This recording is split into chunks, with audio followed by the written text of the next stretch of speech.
Dans les recoins les plus sombres de notre monde, des mystères anciens et des phénomènes troublants continuent de défier la raison. Existe-t-il un chasseur que personne ne voit, mais que tout le monde redoute, tapi dans les bois d'Amérique du Nord? Sur les landes du Devon, en Angleterre, c'est une autre menace qui rôde, massive, silencieuse, presque spectrale. Nous partirons à la rencontre de la bête du Dartmoor, une créature mystérieuse qui rôde dans les brumes, indifférente au passage du temps. Dans le sud-ouest des États-Unis, d'anciens rituels ont donné naissance à des choses innommables. Des récits d'anciens rituels, de métamorphoses interdites et de créatures capables d'adopter 1000 visages. Nous découvrirons des entités de chair et d'esprit liées au monde des vivants, mais n'y appartenant plus.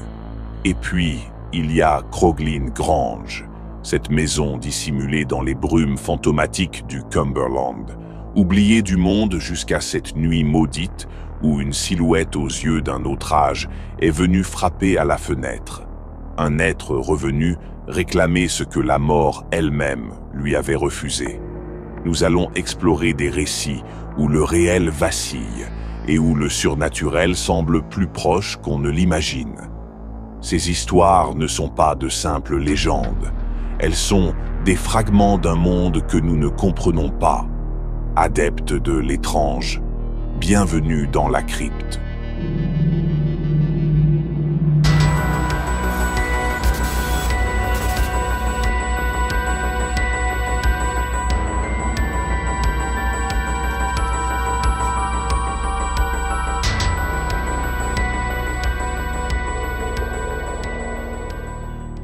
Il existe dans les profondeurs des forêts nord-américaines une créature que personne n'a jamais réellement vue, mais dont beaucoup ont ressenti la présence. Un être insaisissable, tapi dans l'ombre des troncs, glissant entre les arbres comme une silhouette impossible à fixer. On l'appelle le Hide Behind, et si vous avez déjà marché seul dans les bois en sentant un regard peser sur votre dos, peut-être l'avez-vous déjà croisé. Le Hide Behind doit son nom à sa capacité légendaire. Dès que quelqu'un tente de l'observer, il disparaît instantanément derrière un arbre, une roche, ou même l'ombre de son observateur. Il se fond dans le paysage, évoluant à la lisière de la perception humaine, invisible mais toujours présent. Ce n'est qu'au moment où il attaque que l'on réalise qu'il était là, depuis le début. Les premiers récits du Hide Behind remontent à l'époque des premiers bûcherons américains, ces hommes rudes et superstitieux qui travaillaient dans des forêts denses et inhospitalières. Les disparitions étaient fréquentes. Quand un bûcheron sortait chercher du bois ou allait chasser, il ne revenait pas toujours. Les corps n'étaient presque jamais retrouvés, comme s'ils s'étaient volatilisés dans l'immensité forestière. Mais lorsqu'un cadavre était découvert, il portait souvent des stigmates indicibles, une cage thoracique béante, vidée de toute substance, ou une expression figée dans une terreur absolue, comme si la victime avait vu quelque chose d'indescriptible avant de périr. Certains racontaient même avoir trouvé des lambeaux de vêtements accrochés aux branches ou à la cime des arbres, comme si une chose invisible les avait traînés dans l'obscurité profonde des bois. Un détail glaçait le sang. Ils avaient systématiquement été vidés de leurs entrailles. C'est ainsi qu'est née la légende du Hide Behind, une créature qui traque ses victimes sans bruit et se repaît de leurs viscères. Certains témoignages le décrivent comme une créature élancée et ténébreuse, avec de longs membres noueux et des doigts griffus, capable d'envelopper un tronc d'arbre entier en un instant. Son corps semble fait d'ombres liquides, se contorsionnant et se distordant dans des angles impossibles, comme si la logique même de sa forme défiait notre réalité. D'autres évoquent une présence cauchemardesque, un vide ambulant dont la silhouette suinte une obscurité palpable, comme un fragment d'univers oublié. Ses membres semblent s'étirer à l'infini lorsqu'il se déplace, son apparence changeant selon l'angle sous lequel on l'aperçoit, une vision fugace qui défie l'entendement et menace la raison de quiconque ose l'observer trop longtemps. Mais tous s'accordent sur un point. Il est rapide. D'une vitesse surnaturelle, il échappe à tous les regards et s'approche lentement, méthodiquement, jusqu'à ce qu'il soit trop tard. Ce prédateur de l'ombre semble éprouver une fascination particulière pour ses proies. Il traque les égarés, les âmes solitaires dont la respiration s'accélère au moindre bruissement suspect. Il évolue sans bruit, insaisissable, se dissimulant derrière chaque arbre, chaque recoin sombre, patientant jusqu'à ce que la peur érode la vigilance de sa victime. On dit qu'il joue avec elle, l'encerclant, l'acculant dans un labyrinthe d'ombres mouvantes, jusqu'au moment où la panique l'emporte. C'est alors qu'il frappe. Dans un silence absolu, il surgit, étirant ses membres d'une longueur improbable pour enserrer sa proie. Aucun cri, aucun bruit ne s'échappe lorsque le Hide Behind saisit sa victime.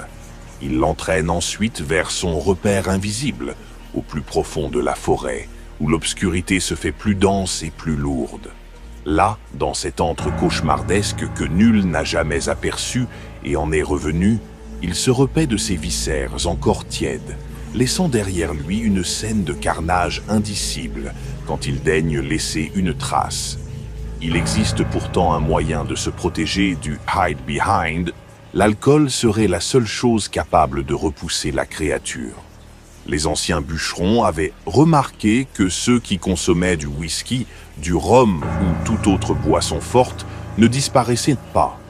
La créature serait-elle incommodée par l'odeur de l'alcool? Certains prétendent que le Hide Behind ressent une aversion viscérale pour cette odeur, au point de ne jamais attaquer un homme enivré. C'est ainsi que, par superstition ou par précaution, beaucoup de travailleurs des forêts avaient pris l'habitude de garder une flasque de whisky à portée de main. Pas seulement pour se réchauffer, mais simplement pour rester en vie. Au fil du temps, les récits du Hide Behind se sont multipliés. Des chasseurs, des randonneurs, des campeurs ont rapporté d'étranges expériences. Un bruit de pas qui s'arrête dès qu'on se retourne. Un frisson inexplicable, comme si quelqu'un observait, mais sans personne aux alentours. Des branches cassées, une ombre fuyante, une présence qui disparaît dès qu'on essaie de la voir. Certains témoignages parlent même d'un sifflement, un son subtil, semblable à celui d'une vipère, entendu juste avant qu'un compagnon de voyage ne disparaisse. D'autres affirment avoir aperçu, l'espace d'un instant, une silhouette mouvante, insaisissable, qui semblait se tordre et se fondre dans le paysage. Plus troublant encore, certains récits mentionnent une sensation de distorsion du temps et de l'espace, comme si les bois eux-mêmes devenaient un labyrinthe sans fin. Une impression d'être suivi sans jamais pouvoir identifier son poursuivant, une angoisse grandissante jusqu'à ce que la victime cède à la panique et disparaisse à jamais. Des légendes évoquent même des bêtes dont les proportions ne respectent aucune logique, leurs formes impossibles, défiant toute compréhension humaine. De longues ombres serpentant entre les arbres, semblant danser dans la brume, comme des échos de terreur primordiale, oubliés depuis des siècles. Alors, superstition de bûcheron ivre ou véritable créature tapie dans l'ombre? L'histoire que je vais vous conter à présent est celle d'un homme que la légende a surnommé « l'homme qui a survécu ». Nous sommes en 1943. En pleine guerre mondiale, alors que l'Europe est ravagée par les combats, dans les forêts du Vermont, une autre bataille se joue. Cette histoire est celle d'un homme, un bûcheron, un survivant. Personne ne le connaît vraiment, mais certains l'appellent Joseph Marchand, d'autres, simplement, l'homme qui a survécu. Ce qui lui est arrivé cette nuit-là, il ne l'a raconté qu'une seule fois. Une confession, arrachée par l'alcool et la solitude, transmise à l'oral depuis plusieurs décennies, est devenue une légende. Nous sommes en plein hiver. Le Vermont est plongé dans une nuit sans lune. Le froid est mordant, presque suffocant. Joseph rentre seul au camp, après une journée de travail éreintante. Les autres bûcherons ont pris un autre chemin. Lui préfère la solitude. Ce sentier, il le connaît par cœur. Mais ce soir, quelque chose est différent. Les arbres paraissent plus hauts, plus sombres. Le silence est étrange, trop parfait. Pas un oiseau, pas un bruissement. Même le vent s'est arrêté. Soudain, un bruit, un craquement derrière lui. Discret, presque imperceptible, mais bien réel. Joseph s'arrêta. Il écouta. Mais rien. Il reprit sa marche, mais à peine avait-il fait quelques pas, que le bruit reprit. Quand il s'arrête, le bruit s'arrête. Quand il avance, le bruit reprend, comme si quelque chose le suivait et calquait ses mouvements aux siens. À ce stade, la peur commença à s'installer.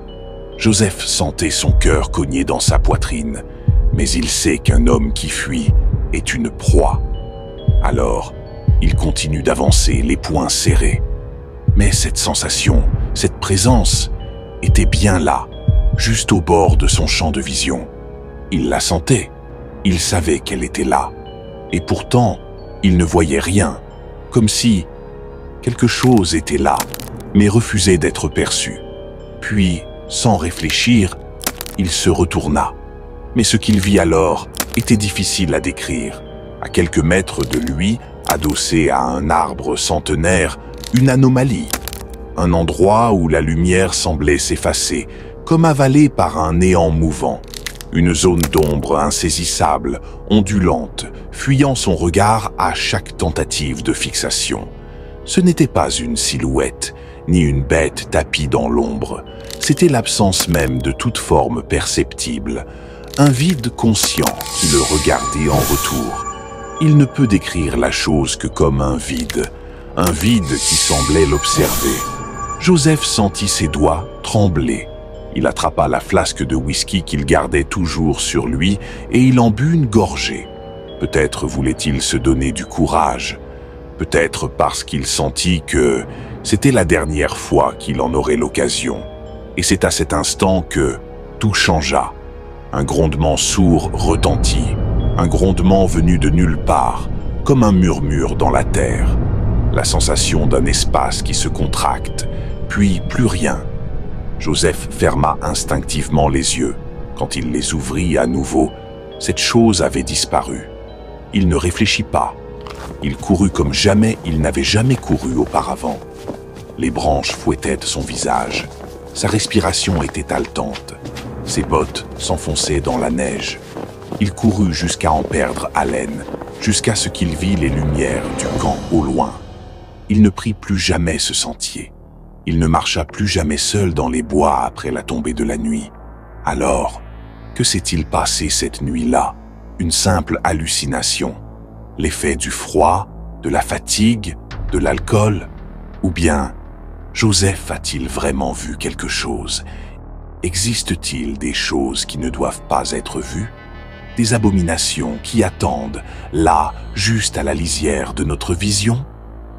Dans les années 1800, plusieurs bûcherons et chasseurs disparurent dans ces forêts et leurs corps ne furent jamais retrouvés. Encore aujourd'hui, des disparitions étranges et inexpliquées surviennent en pleine nature, sans que les corps ne soient retrouvés et sans qu'aucune explication ne soit avancée. Certains parlèrent d'ombres furtives, de murmures dans le vent, de pas qui suivaient les leurs. Joseph n'était pas le seul à avoir vu cette chose. D'autres bûcherons, d'autres chasseurs, tous avaient une histoire qu'ils préféraient taire. Certains prétendent que les Hide-Behind ne sont pas simplement des créatures de chair et de sang, mais des esprits vengeurs de la nature, surgissant des profondeurs des bois pour punir ceux qui osent troubler l'équilibre sacré de la forêt. Des âmes perdues, consumées par la colère de la terre elle-même, condamnées à errer et à chasser ceux qui profanent leur sanctuaire. D'autres parlent de démons, des entités malveillantes, anciennes comme le monde, qui se nourrissent de la peur des vivants. Des choses qui existent en dehors de notre perception, tapis dans l'ombre, attendant patiemment que leur proie franchisse la limite invisible entre la réalité et l'indicible. Ils attirent leurs victimes dans l'obscurité éternelle, les emprisonnant dans un néant où même le temps semble s'effacer. Peut-être que la prochaine fois que vous marcherez seul dans la forêt, vous aussi, vous entendrez ces pas derrière vous.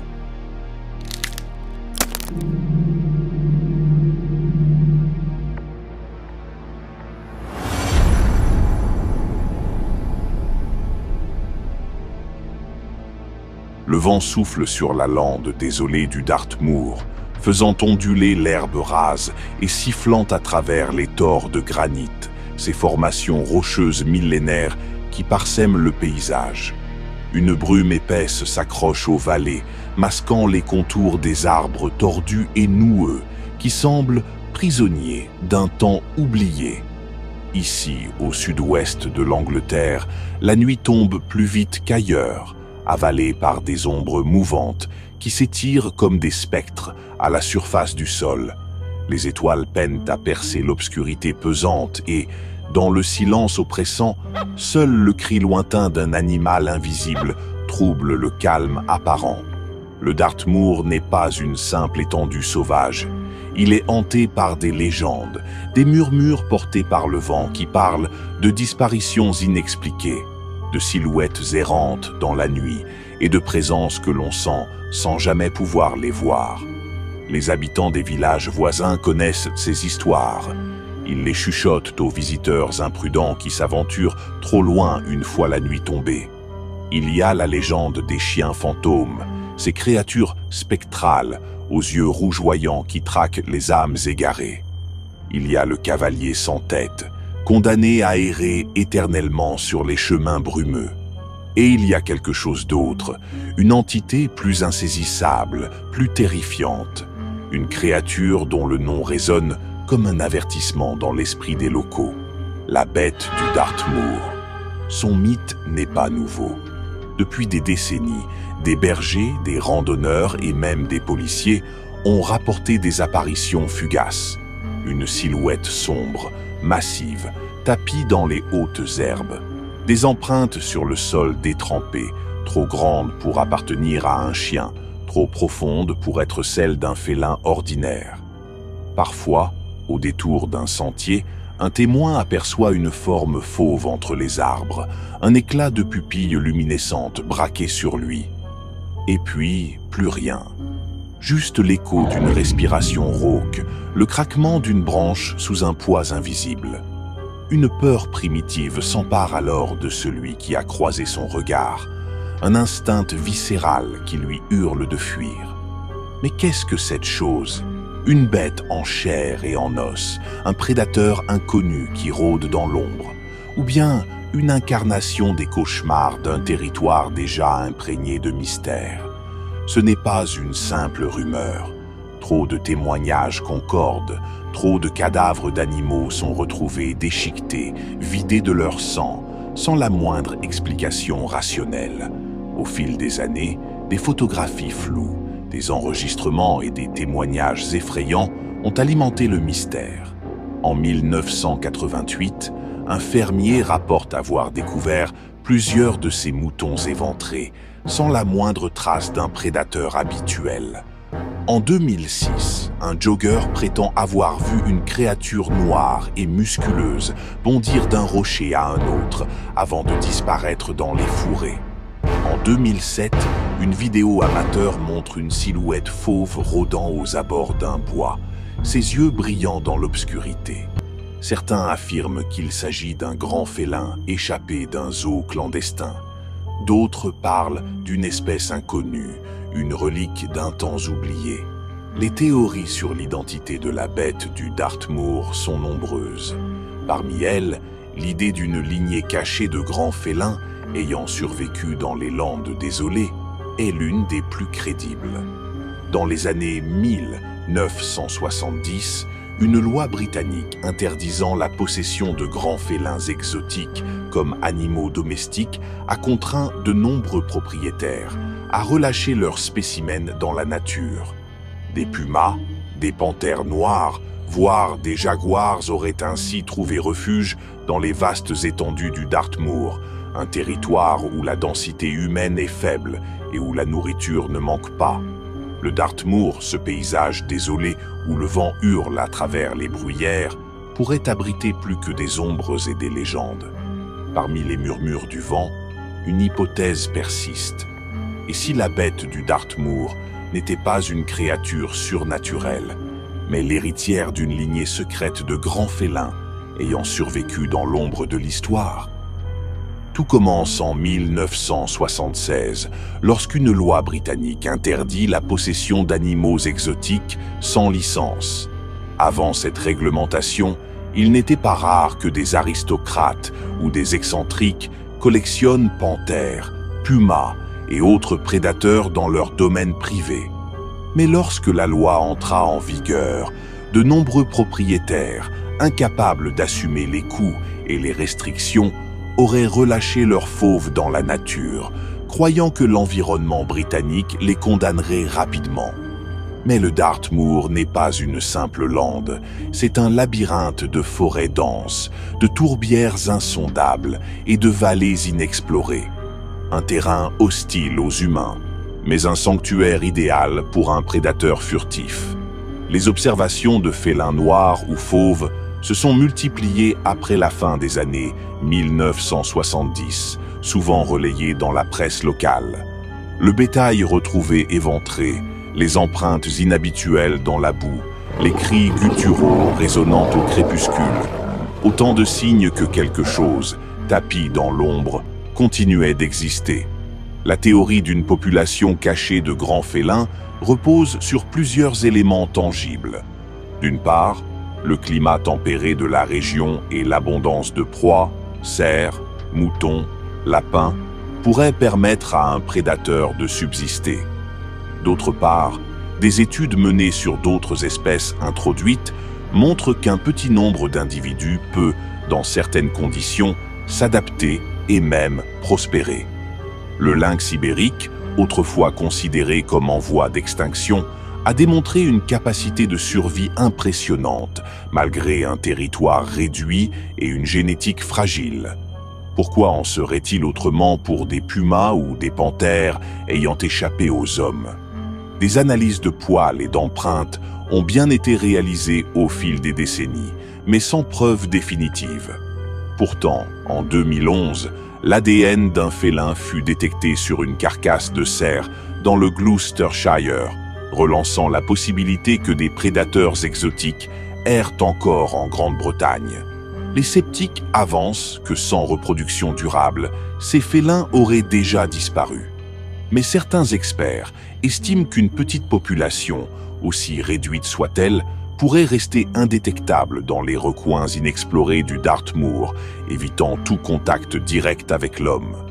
La bête du Dartmoor serait-elle l'un des derniers vestiges d'un chapitre oublié de l'histoire naturelle britannique? Un survivant de l'époque où l'aristocratie jouait avec le feu en collectionnant des créatures destinées à d'autres continents?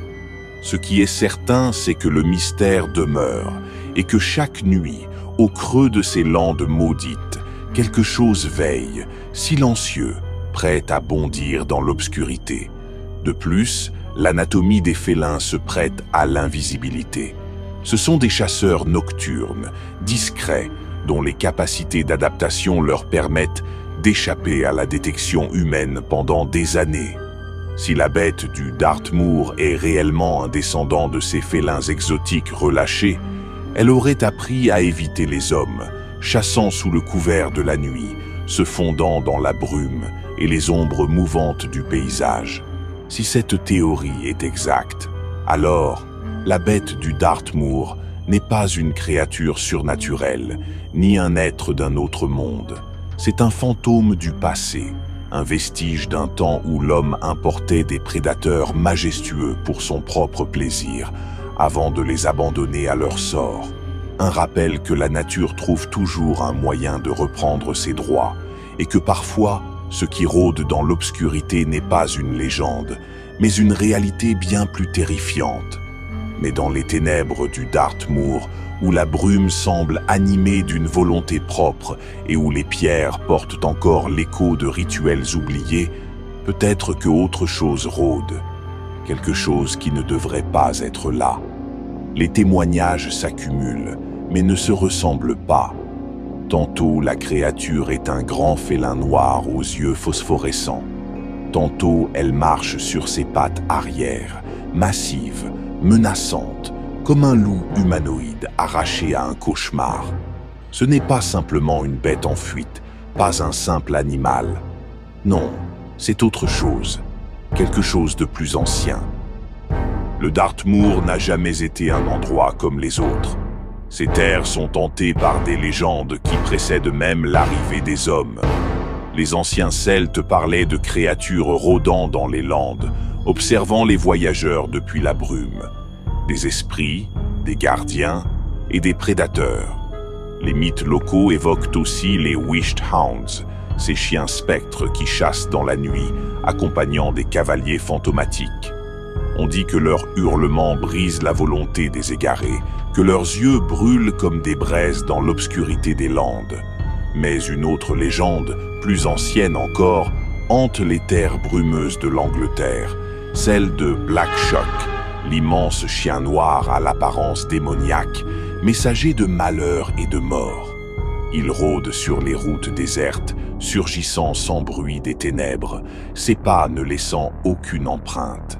Certains le voient comme un spectre, d'autres comme un présage funeste. Et si la bête du Dartmoor n'était qu'une autre incarnation de cette terreur ancestrale? Une silhouette surgit d'un autre âge, un vestige d'un temps où les hommes croyaient encore aux ombres tapies au seuil du réel. La description de la bête du Dartmoor trouve un étrange écho dans un autre mythe, plus contemporain, celui du Dogman. Une créature à mi-chemin entre l'homme et le loup, aux proportions aberrantes, aux yeux brillants, aperçus à travers le monde, mais surtout dans les bois reculés d'Amérique et d'Europe. Les rapports sont troublants. Une bête bipède, d'une puissance terrifiante, qui disparaît dans l'obscurité avant que l'esprit humain ne puisse en saisir pleinement la forme. Le Dogman et la bête du Dartmoor partagent plusieurs points troublants.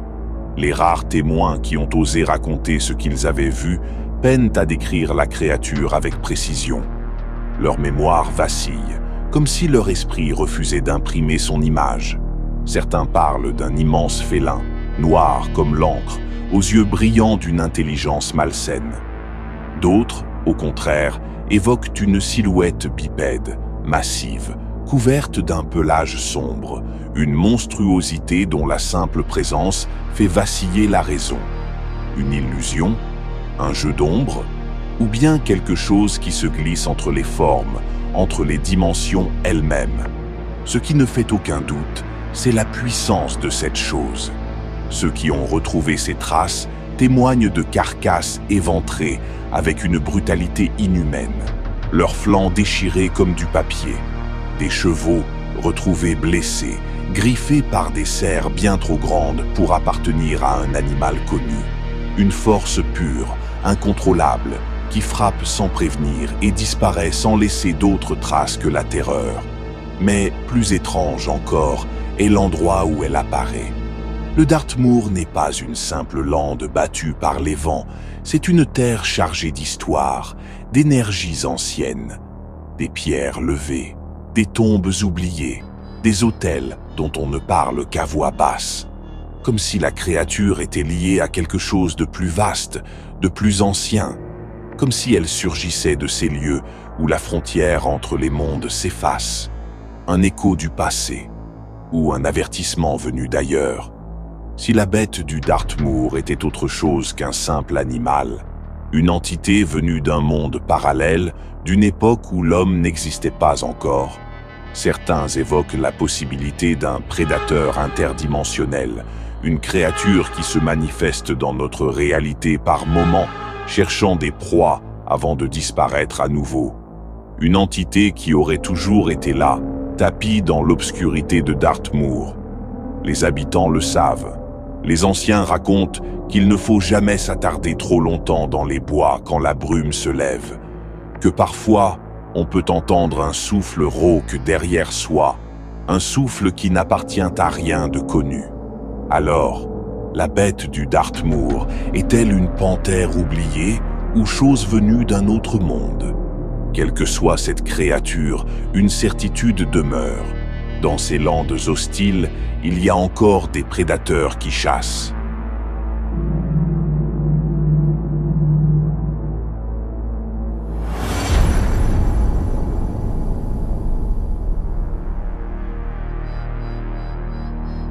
Dans les plaines arides du sud-ouest américain, là où la terre se craquelle sous un ciel trop vaste, trop silencieux, souffle un vent que personne n'écoute vraiment. Un vent ancien, porteur de murmures, des mots sans langue, des voix étranges. C'est là, sur ces territoires balayés par l'oubli, que vit la nation Navajo, l'un des peuples autochtones les plus nombreux et les plus mystérieux d'Amérique du Nord. Leur langue, le dîner bisade, est restée vivante malgré les siècles d'oppression. Elle a traversé les guerres, les famines, les exils, comme une prière murmurée dans l'ombre. Et elle continue de porter un savoir que le monde moderne refuse d'entendre. Un savoir qui ne s'écrit pas, qui ne se transmet qu'au coin du feu, les soirs sans lune, quand les chiens hurlent sans raison et que même les étoiles semblent vouloir fuir. Chez les Navajos, tout est symbole, tout est histoire. Les roches, les animaux, les éclairs dans le ciel. La moindre anomalie est signe. Rien n'est laissé au hasard. Leur cosmogonie est complexe, bâtie autour de 4 mondes, 4 directions sacrées, 4 couleurs de sable. Et dans cette toile spirituelle dense, il existe une faille, une brèche, un interdit, un mot que les anciens évitent de prononcer à voix haute, un mot qui siffle dans le noir et ne laisse derrière lui que des traces de pas impossibles, souvent accompagnées d'une forte odeur de chair brûlée. Skinwalker. Mais ce n'est pas ainsi que les Navajos les nomment. Le véritable mot est plus ancien, plus tranchant, presque inaudible pour une oreille étrangère. Yi-Nald-Lushi. Littéralement, celui qui marche à 4 pattes. Mais ce n'est qu'un masque parmi d'autres, car ces êtres sont des métamorphes, ce sont des sorciers, des chamans tombés dans la corruption, des porteurs de malédictions qui ont trahi les lois sacrées pour obtenir le pouvoir ultime, se glisser sous la peau d'un autre être. Ils ne se contentent pas juste de copier l'animal, ils deviennent l'animal. Loup, coyote, hibou, corbeau. Chaque créature est choisie avec soin pour sa force, sa ruse ou sa capacité à hanter l'esprit humain. Et parfois, dans les cas les plus terrifiants, ce n'est pas un animal qu'ils imitent, mais une voix, celle d'un proche, d'un enfant, d'un être cher, appelant à l'aide depuis les bois. Une imitation imparfaite, trop lente, trop mécanique, comme un enregistrement mal reproduit. Une voix qui gratte la mémoire et tord l'instinct, et quand on répond, il est déjà trop tard. Ceux qui les ont vus parlent rarement, ou ne parlent plus. Il y a dans leurs yeux un éclat cassé, comme une image qu'on aurait tenté de graver au couteau. Des silhouettes filantes, des pattes qui laissent des empreintes humaines, des hurlements de coyotes qui finissent en cris d'hommes. Parfois, ce sont des yeux rouges dans le noir, à hauteur d'épaule, là où aucun animal ne devrait pouvoir se tenir.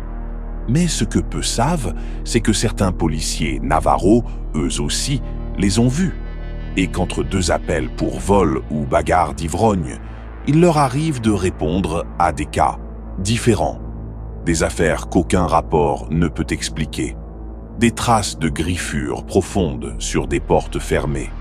Des animaux étranges qui apparaissent sans laisser d'empreintes. Des disparitions sur fond de sable rougi par le sang et de silences anormaux.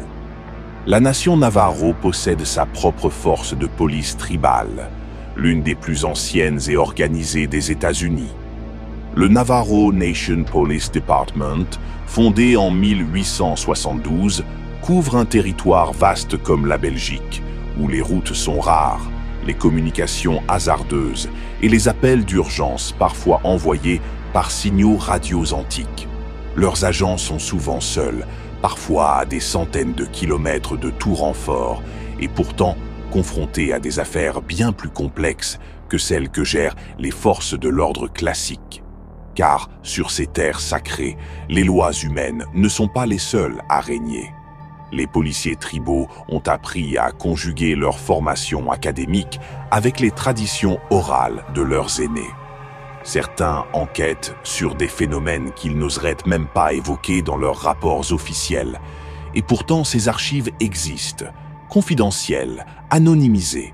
On les appelle les Skinwalker Police Files, des dossiers internes échangés en silence, parfois à voix basse dans un véhicule en patrouille. Des témoignages de collègues, de chamans ou de familles qui jurent avoir vu quelque chose rôder autour de leur caravane. Des dossiers où figurent des croquis tremblants, des photos floues, des extraits de bandes audio marqués d'un simple mot résonnant comme une malédiction. Skinwalkers. Ces officiers savent que certaines frontières ne sont pas faites pour être franchies, que parfois ce qu'on poursuit n'est pas de ce monde. Et que là-bas, sur les routes désertes de l'Arizona ou du Nouveau-Mexique, quelque chose les observe. L'histoire que je vais vous conter à présent est celle de Stanley Milford Jr., un policier tribal qui fut le témoin de toutes sortes de choses étranges durant sa carrière. Stanley n'était encore qu'un jeune homme à l'époque, 20 ans à peine, un sourire plein de naïveté, l'uniforme encore trop neuf pour son corps nerveux. Cette nuit-là, il venait de terminer une séance de cinéma dans une petite salle poussiéreuse de Gallup, au Nouveau-Mexique. Le film, un thriller banal, l'avait laissé un peu tendu. Mais c'est sur le chemin du retour que tout a basculé.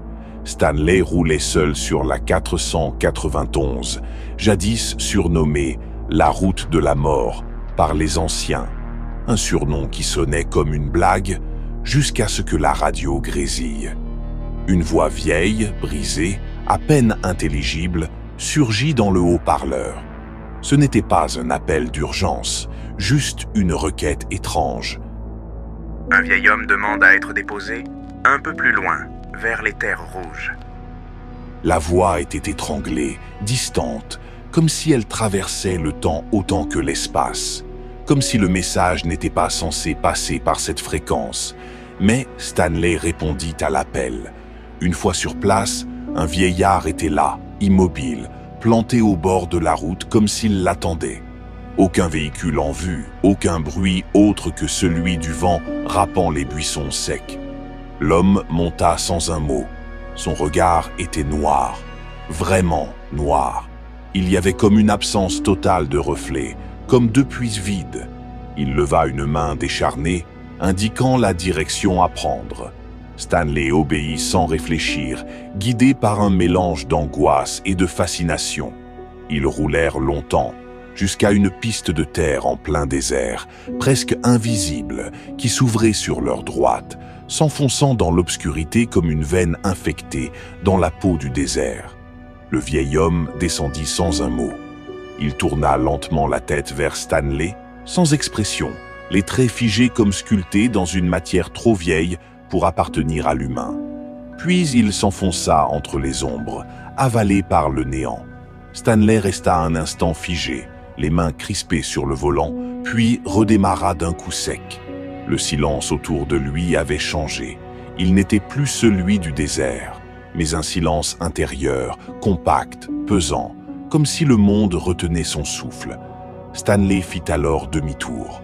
Mais à peine avait-il roulé quelques centaines de mètres que son instinct lui cria que quelque chose n'allait pas. Une chose courait à côté de la voiture.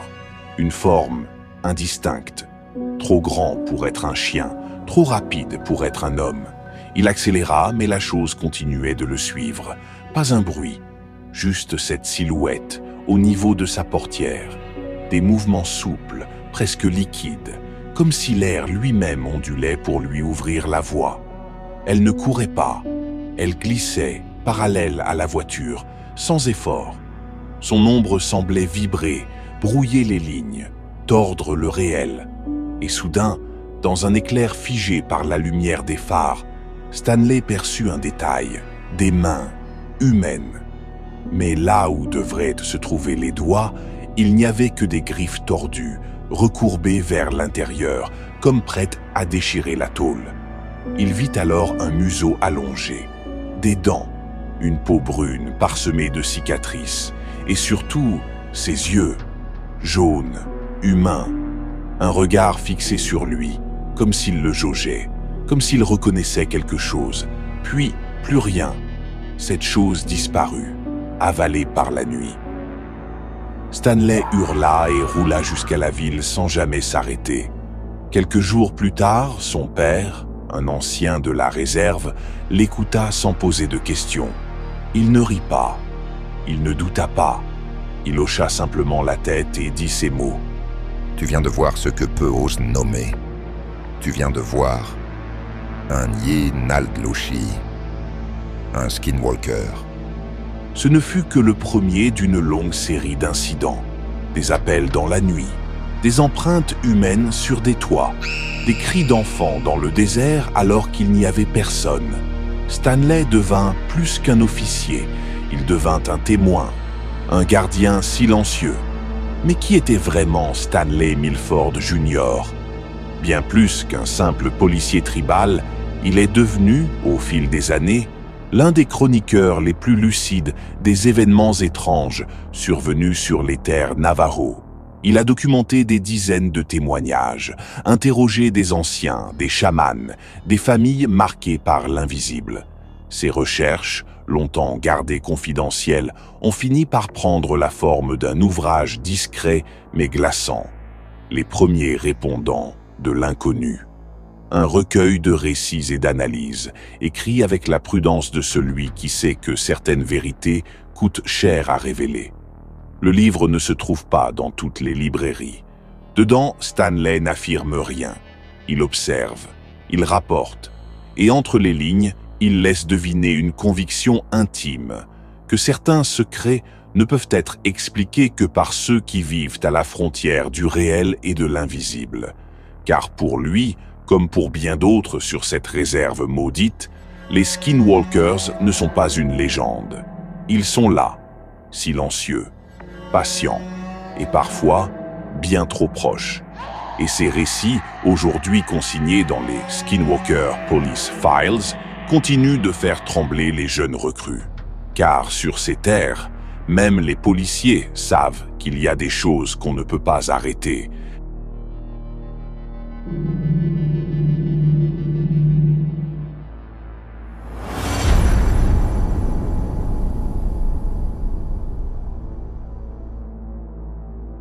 Certaines histoires, à force d'être racontées, finissent par perdre leur tranchant. D'autres, au contraire, gagnent en intensité, comme si le temps lui-même refusait de les enterrer. Celle du vampire de Croglin Grange appartient à la seconde catégorie. Le vampire de Croglin Grange est l'une des plus célèbres histoires de vampires de Grande-Bretagne. Le récit original avait été rapporté à Augustus Hare. L'histoire avait été rapportée par Augustus Montagu Summers, qui affirmait que l'incident s'était produit dans sa propre famille. Par la suite, Auguste Hare la raconta dans ses mémoires, « In My Solitary Life », et ce fut ainsi qu'elle parvint jusqu'à nous. Nichée dans la campagne morne du Cumberland, cette demeure étrange appartenait depuis des siècles à la famille Fisher, un lignage aussi ancien que les pierres qui composaient ses murs. Malgré son âge, la bâtisse n'avait jamais été agrandie et s'étendait obstinément de plein pied, comme si ses fondations refusaient de s'élever au-dessus d'un sol chargé de secrets. Lorsqu'elle devint trop exiguë pour les nombreux membres de la famille, les Fisher, fortunés et prévoyants, préférèrent s'installer à Thorncombe, laissant Crogline Grange vide mais pas abandonnée. La famille Fisher appartenait à une lignée ancestrale, imprégnée de secrets vieux de plusieurs siècles, et depuis des générations, elle détenait une propriété étrange, perdue dans les ombres de Cumberland, répondant au nom énigmatique de Crogline Grange. La demeure, vieille de plusieurs siècles, se dressait sur une terrasse surplombant un vaste parc, figé sous l'ombre imposante de l'église voisine, offrant une vue qui semblait à la fois lointaine et presque irréelle. Étonnamment pour une bâtisse aussi ancienne, la maison ne comptait qu'un seul étage, et ses chambres, bien que nombreuses, paraissaient étrangement restreintes. Avec le temps, la famille Fisher, trop nombreuse pour y vivre confortablement, choisit de ne pas toucher à ce lieu ancien, décidant de préserver son caractère mystérieux. Leur fortune croissante les poussa à quitter Crogline Grange pour Thorncombe, un endroit plus en accord avec leur nouvelle vie, mais la maison demeura silencieuse, prête à accueillir d'autres secrets.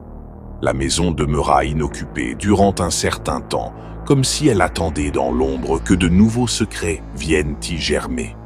Puis, au seuil de l'hiver, 2 frères et leurs sœurs, des prénoms aujourd'hui effacés du souvenir collectif, vinrent en prendre possession. Les Fisher, soulagés, se félicitaient de la réputation exemplaire de leurs nouveaux locataires, dont les éloges semblaient les précéder partout. Aimables, généreux envers les plus modestes, charmants auprès des notables, les 3 jeunes gens conquirent rapidement le cœur du village. De leur côté, ils se disaient comblés par leur nouveau logis. Là où d'autres auraient perçu une atmosphère oppressante, eux semblaient s'y fondre comme si les murs eux-mêmes les avaient reconnus. L'hiver, doux et presque irréel, leur fut favorable. Ils s'initièrent au plaisir simple du Cumberland, et partout où ils allaient, les rires suivaient leur passage. Mais avec l'été, quelque chose changea. Ce jour-là, la chaleur semblait suinter des pierres même de la maison.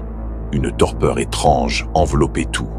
Les 2 frères, fuyant cette pesanteur, allèrent s'allonger sous les arbres, un livre à la main. Leur sœur, elle, s'était installée sous la véranda, l'esprit agité, incapable de se concentrer. Après un dîner précoce et silencieux, ils restèrent encore un moment à observer le lever spectral de la lune derrière la lisière d'arbres noirs qui dissimulait le vieux cimetière. Puis, dans une quiétude pesante, chacun regagna sa chambre, sans savoir que cette nuit-là, quelque chose s'éveillait. Dans la moiteur étouffante de la maison, la jeune fille, incapable de trouver le sommeil, referma sa fenêtre d'un geste las. L'air était si dense, si silencieux, qu'elle ne tirait jamais ses volets, comme si le noir environnant suffisait à dissimuler les vérités les plus inquiétantes. Allongée sur ses oreillers, elle contemplait l'obscurité qui rongeait peu à peu les silhouettes distordues des arbres. Soudain, 2 lueurs insolites vacillèrent entre les troncs d'arbres. Elles semblaient respirer, grossissant à chaque pulsation, puis se diluèrent dans les ombres mouvantes de la pelouse, pour réapparaître, plus vaste, plus affamée. Une terreur primitive s'empara d'elle, glaciale et implacable. Quelque chose approchait, quelque chose d'ancien et d'incompréhensible. Elle voulut fuir, mais la porte, près de la fenêtre, là où cette chose rôdait, était verrouillée. Y parvenir aurait signifié s'approcher de l'horreur. Elle en fut incapable. Lorsqu'elle voulut crier, aucun son ne franchit ses lèvres. Sa voix, comme sa volonté, s'était dissoute dans la peur. La créature aux yeux de braise dévia sa trajectoire, comme si elle cherchait une autre entrée. La jeune fille, croyant à un répit, bondit hors du lit et courut vers la porte. Mais avant qu'elle ne l'atteigne, un martèlement sourd éclata contre la vitre. Elle tourna lentement la tête et vit un visage, une abomination brunâtre figée dans une expression de famine éternelle, la fixait. Paniquée, elle se jeta à nouveau sur son lit, convaincue que la fenêtre fermée la protégerait. Mais le monstre ne s'en alla pas. Il grattait, lentement, patiemment, puis le son changea, un raclement méthodique. Il ôtait les carreaux. Paralysée, elle observa un fragment de verre tombé au sol, puis vit les longs doigts osseux s'infiltrer et tourner lentement la poignée. La fenêtre céda. L'être entra, silencieux comme la mort, avançant vers le lit. Elle ne bougea pas. Il ne marchait pas. Il glissait. Ses mouvements étaient si fluides, si silencieux, qu'on aurait dit qu'il n'effleurait même pas le sol. Sa silhouette n'était que ténèbres, et sa présence, une absence. Quand il fut assez près, ses doigts décharnés se refermèrent sur ses cheveux, et, dans un geste sec, il lui renversa la tête, dévoilant sa gorge offerte. Et c'est là, dans un râle animal, que l'entité impie planta ses crocs dans sa chair, avec une sauvagerie née de siècles de famine. Mais, comme le monstre plantait ses dents dans sa chair, une douleur fulgurante la traversa, brisant enfin le silence imposé par la peur. Sa voix, revenue d'un gouffre profond, jaillit en un cri déchirant. Immédiatement, ses frères, affolés, se précipitèrent devant la porte de sa chambre. Mais celle-ci était toujours fermée de l'intérieur, et il leur fallut enfoncer la serrure à coups d'épaule, dans une panique croissante. Quand enfin ils pénétrèrent dans la pièce, un courant glacé s'échappait par la fenêtre grande ouverte.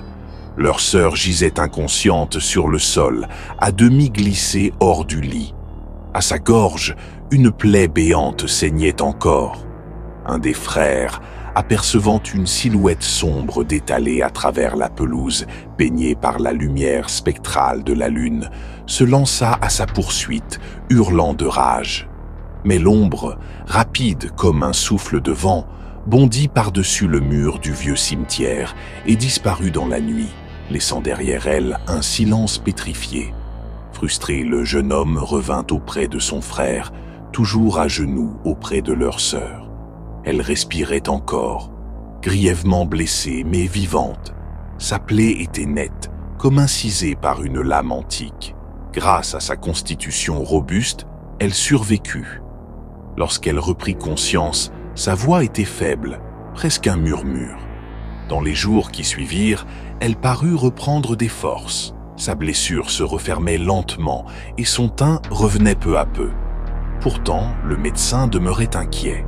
Il affirmait qu'un tel traumatisme ne pouvait être effacé par le simple passage du temps et qu'un changement de décor s'imposait, pour son corps comme pour son esprit. Après réflexion, ses frères décidèrent de l'emmener en Suisse.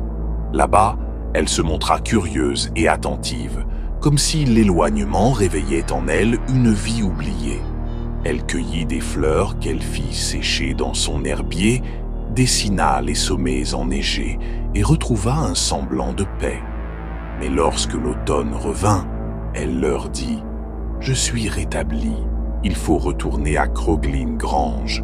Nous l'avons louée pour 7 ans et n'y avons passé qu'une seule année. » Et comme elle le demandait avec tant d'ardeur, et qu'au fond d'eux, ses frères brûlaient eux aussi d'éclaircir ce mystère, la famille retourna à Cumberland.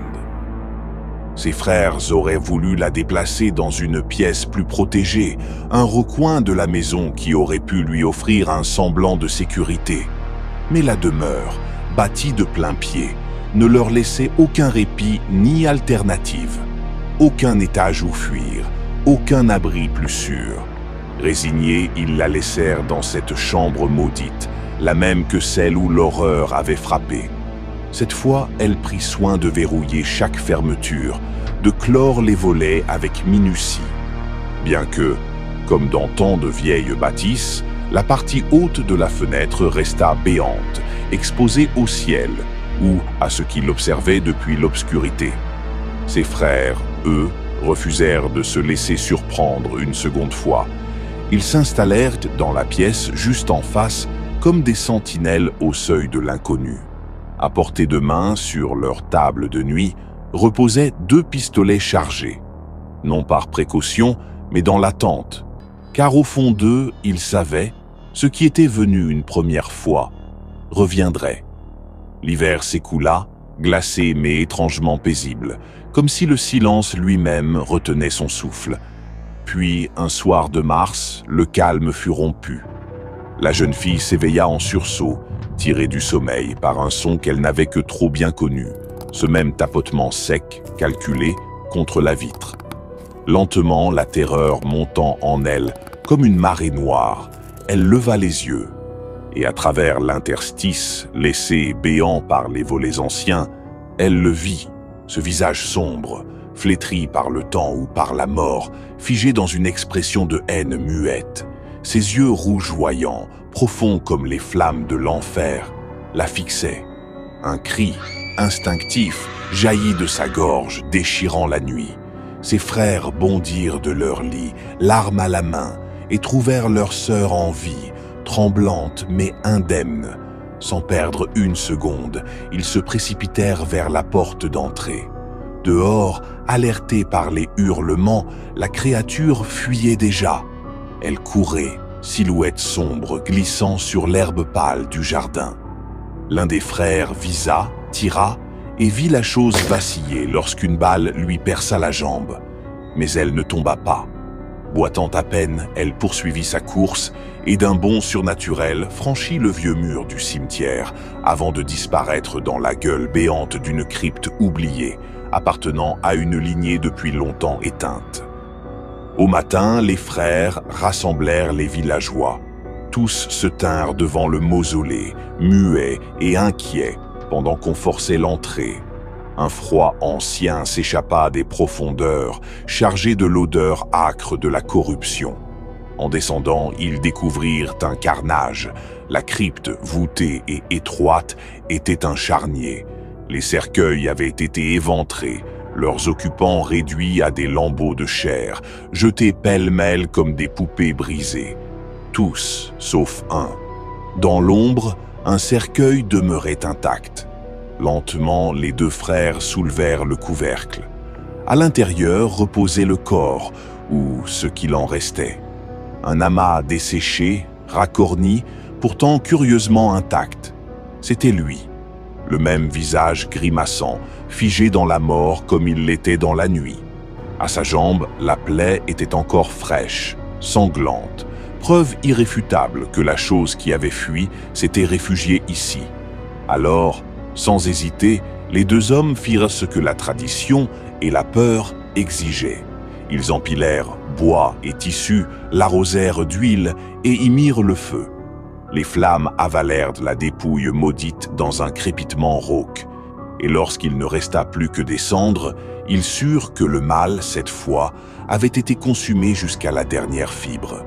Certains disent que l'histoire s'arrête là, que le mal a été consumé avec les cendres du vampire.